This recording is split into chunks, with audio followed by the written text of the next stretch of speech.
mungkin itulah nasib dia. Dia tidak boleh muntah sampai dia tercetik dengan lidah dia. Dan terakhir kali itu dia mengatakan kepada saya takut. Saya ingat lagi betul-betul, saya takut, dia kata. Apa yang kita takut? Sebab inilah nasib kita, takdir kita berserah kepada Tuhan lah.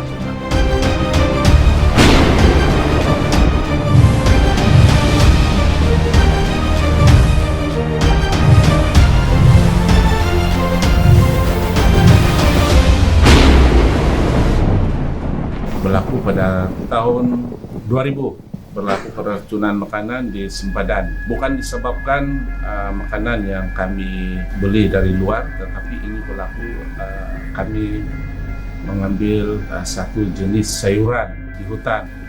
Kami selalu apabila ada peluang untuk kami rehat di dalam kerja pengukuran, kami akan berjalan di hutan untuk mencari sayur-sayuran yang dinamakan sayur-sayur kampung. Biasanya kalau orang dusun di Sabah, dia akan mengenali setiap sayuran yang di dalam hutan maupun di dalam kawasan-kawasan kampung, apatah lagi di hutan yang tebal, hutan belantara. Memang kami telah dididik untuk mengenali sayur-sayur yang boleh dimakan dan tak boleh dimakan. Dan kebetulan pada waktu itu time rehat kami untuk dalam satu hari, seperti mana kalau tak silap hari Minggu Ahad pada waktu itu, dan kami dibagi ke lapangan untuk berehat. Semua orang dia akan membuat dia punya aktiviti lah. Seingat saya kami ada 4 orang masuk di dalam hutan pada pukul 9 pagi dengan tujuan untuk mencari sayur-sayur umbut-umbut lah di hutan yang sesuai yang boleh dimakan. Dan masuk ke hutan itu dari jam 9 sampailah ke petangnya jam 3 pada waktu itu kami telah menjumpai rotan saga. Kalau di Sabah dipanggil tembaruah. Kalau di Sabah itu dia punya umbut boleh dimakan, tetapi ada 2 jenis. Satu tembaruah berwarna hijau, satu yang tidak boleh dimakan, seakan-akan menyerupai dia berwarna merah. Di dalam buku rotan itu dia ada sedikit kemerahan. Kami tidak teragak-agak bahwa kawan saya ini, satu mandur ini bernama Justin Sugau pada waktu itu, dia kata inilah sayur yang paling sedap. Tapi memang pun saya tahu itu sayur yang paling sedap. Kalau biasanya tamu-tamu di Sabah ini memang ada dijual di mana-mana tamu. Dan memang kita masak dia pun itu memang baguslah, makanan tradisi lah bagi orang dusun Kadazan. Jadi saya melihat pada waktu itu saya betul-betul tengok kepada rotan saga itu bahwa dia memang yang boleh dimakan. Dia hijau dan tiada kemerah-merahan. Dan apabila saya minta pengesahan daripada mandur itu, dia kata memang inilah dia kata. Jadi dalam 4 orang itu kami bekerja sama untuk mengambil itu rotan saga yang dipanggil tembaruah. Jadi kami bekerja sama untuk mengambilnya, menariknya. Dia melilit di kayu yang ketinggian dia kurang lebih dalam 60 meter, 70 meter.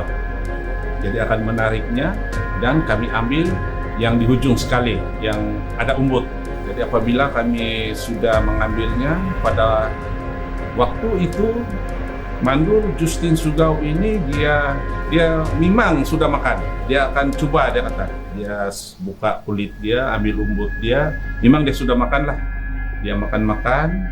Lepas itu waktu itu dia sepa balik, dia buang. Saya kata, bolehkah? Memang inilah dia kata. Lepas itu kami membawanya masing-masing membawa. Jam 4 kami tiba di camp kami untuk memproses itu sayur. Jadi sesudah kami proses itu sayur, masak, saya kata saya suruh dia rebus lah supaya menghilangkan kelat dia punya pahit dia. Tetapi oleh karena saya punya kawan ini, dia kata makin pahit makin sedap. Kita campur dengan udang kering dan lada dan sebagainya, dia kata. Jadi saya hiris-hiris sampai satu nimpun lah. Apabila kami sudah masak, dia duluan makan, lepas itu saya sudah ambil bahagian saya, dia kata. Jadi ini bahagian kamu dan ini bahagian kawan-kawan yang lain. Jangan sentuh, jangan ambil, dia kata. Jadi saya akur dengan cakap dia. Jadi sesudah itu dia makan, dia punya bahagian, dia banyak dia punya bahagian dia makan. Lepas itu saya punya tuh ada sedikit lah saya makan. Jadi sudah kami makan, dia memanggil kepada rekan-rekan datang untuk makan. Nanti habis, dia kata, tiada sudah sayur. Banyak sayur yang kami beli dari luar, tapi ini sayur hutan yang biasanya kami ambil. Bukan satu kali, dua kali kami mengambil jenis sayur ini. Memang banyak kali. Jadi tidak terjadi apa-apa, tidak apa-apa yang berlaku. Jadi waktu itu dia orang semua tak datang, asik. Dia orang sembang-sembang di camp sendiri, tengok TV waktu itu lah, ada TV waktu itu. Habis di sana boleh dapat siaran di bagian sekapal. Di atas sedikit lah perpindahan yang kedua. Dia tidak beritahu saya yang dia merasa apa-apa. Waktu itu saya sudah merasa, saya punya kepala ini membesar, macam jarak pandang saya makin dekat. Jadi saya beritahu pada dia, Mandor Justin, kita tidak merasa apa-apa. Dia kata, saya merasa pening, membesar kepala, segala dia punya sendi-sendi itu dia rasa macam rasa tangan tak ada lah, kebas lah, macam tuh. Jadi saya bawa dia berehat di dalam camp. Sebab kebetulan tuh kami membuat camp dalam setiap orang, kalau yang non Muslim setiap orang 2 orang. Kami membuat camp yang kecil sederhana untuk sesuai dalam 2 orang. Yang lain itu berfungsi sama lah, yang kemah yang besar. Jadi saya panggil satu mandur bernama Pangkoi, saya panggil lagi satu mandur Saikom untuk melihat kami kenapa kami jadi begitu. Jadi sesudah itu si Mandur Justin Sugao ini dia kata dibuang tuh sayur, sebab itu sayur yang kita makan beracun. Dia sudah rasalah, saya pun agak mau cakap macam tuh, tapi dia duluan yang memberitahu lah kepada saya. Jadi dibuang itu sayur, lepas itu kurang lebih dalam 5 menit itu pandangan hilang, rasa kaki ini tidak kubas lah. Jadi sama saja, jadi saya kata sama arwah ini, Mandur Justin Sugao pada waktu itu kita telah keracunan dan saya rasa racun ini kali adalah yang paling kuat. Pernah kami keracunan pada sebelumnya seperti kulat putih yang tumbuh di batang buruk, tetapi itu tidak begitu mudaratkan lah. Dia setakat penilarat dan boleh diobati dengan makan panadol dan minum banyak air. Tapi ini kali saya kata sama dia memang agak kuat lah saya kata. Jadi adakah saya sembang sama dia ini sayur betul-betul kita tidak silap ambil? Saya kata tidak, tetapi mungkin dia bilang kayu. Ada dia sebut tentang kayu yang tempat dia tumbuh, tempat dia melilit itu adalah satu jenis kayu yang bergetah. Bergetah ini kadang-kadang dia satu jenis racun seperti rengas dan lain-lain lah. Asal bergetah dia akan beracun. Jadi mungkin dia terhisap dari sana, ataupun mungkin kami tidak begitu pasti dengan umbut itu bahwa dia ada lilitan di buku dia ada warna merah. Tapi waktu itu ada orang kata ada lilitan merah, tapi dalam waktu itu tiada. Tapi mungkin kesesuaian atau kesilapan kami lah. Jadi dalam beberapa menit itu tidak sampai dalam 1 jam, arwah Justin ini Mandur ini dia kata mau makan panadol. Jadi saya kata jangan, saya bilang sebab ini menambahkan kekuatan racun. Coba kita muntahkan.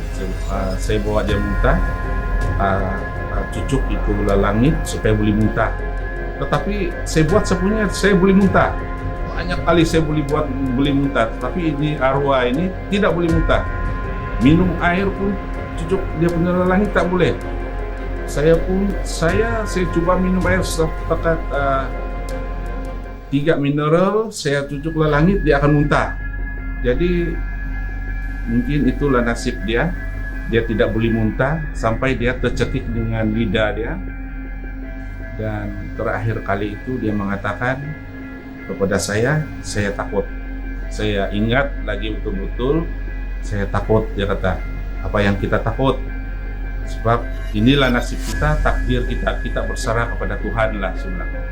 Jadi apa yang dia risau itu ketakutan dia bukan kepada kematian, tetapi dia risau dengan keluarganya, apa yang akan berlaku kepada keluarganya, sebab anak-anaknya masih kecil pada waktu itu. Kami memohon pertolongan, kira panggil radio dari hutan itu pergi di ibu pejabat untuk memohon, tetapi pada waktu itu dia berlaku pada waktu petang. Heli tidak akan dapat datang. Walau macam mana pun dalam kabus yang begitu tebal, heli tidak akan dapat datang.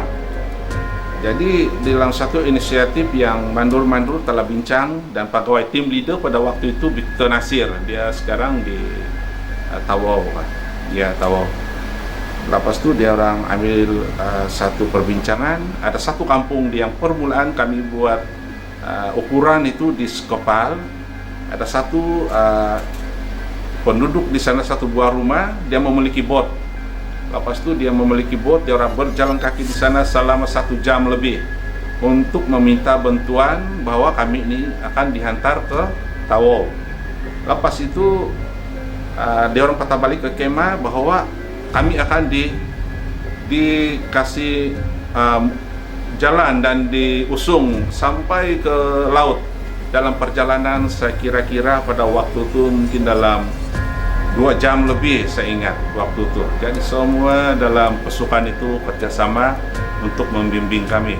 Tetapi pada arwah ini, Mandur Justin Sugau, pada jam 8 itu, agaan saya jam 8 itu, dia sudah menghembuskan napas terakhir.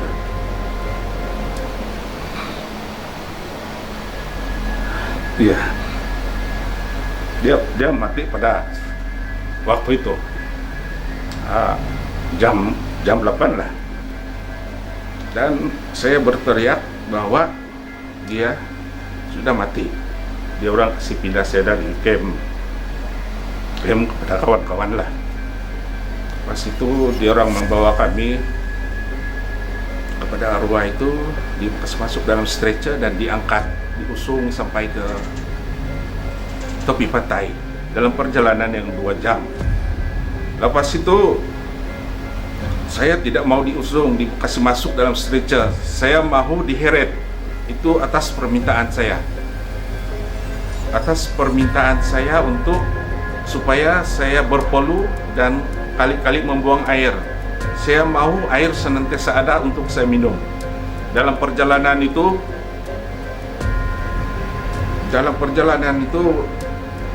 saya tidak merasa itu kaki saya walaupun diheret, sebab terlalu kebas. Pandangan pun tiada, cuma telinga saja yang saya boleh dengar, yang ada suara lah, tapi ada sedikit. Suara itu agak sedikit saya dengar. Jadi saya minta tolong dia orang, jangan sikut saya, heretkan saya, sampai saya merasa apa yang saya, tubuh badan saya rasa sakitkah tidak. So begitu saya mau keluar peluh banyak, dan itu ada tindak balas dari apa yang saya makan lah. Tapi syukur kepada Tuhan, sebab semua saya punya itu semua saksi muntah lah, sudah muntah semua dari perut. Jadi sesudah kami sampai di laut itu bot belum sampai, bot si Hasan, Pak Hasan lah, dia orang panggil Pak Hasan, dari Indonesia. Jadi kami naik bot dari sana, dia orang bincang tidak boleh terus ke Tawau. Jadi karena pergi ke Wallis Bay, ke Pulau Sebatik, pangkalan Kem Tantra Polis Gerak Am. Jadi kami terus ke Pulau Sebatik untuk minta tolong kepada Polis Gerak gerak arm untuk guna dia orang punya bot, so itu laju. Mana tahu si mati ini boleh di jumping dia punya jantung. Jadi kami mohon, jadi itu please gerak arm membantu kami dari Pulau Sebatik itu, dari Welles Bay ke Tawau, dan disusuli dengan Pak Hasan sendirilah, dia tidak pulang juga. Lepas itu kami sampai di Tawau kurang lebih dalam macam malam, sudahlah saya ingatlah. Jadi itu sudah hubungi itu hospital di sana, itu ambulans sudah sedia di JT untuk mengambil. Jadi sesudah sampai di sana kami ambil semua, sampai sejak masuk ke emergency, yang arwah ini si mati ini dibawa ke, diasingkan di sebelah saya, tapi dia orang jumping, dia orang punya jantung tuh tak boleh sudah. Jadi dia panggil kami punya ketua tim leader pada waktu itu, Victor Nasir, bahwa dokter mengatakan saya seakan dia sudah mati, dan tarik kematian dia, jam kematian dia kurang lebih pukul 8.30 dia kata. Memang betul, saya agak-agak dalam jam 8 di waktu berada di sempadan lagi. Jadi itulah cabaran kami berada di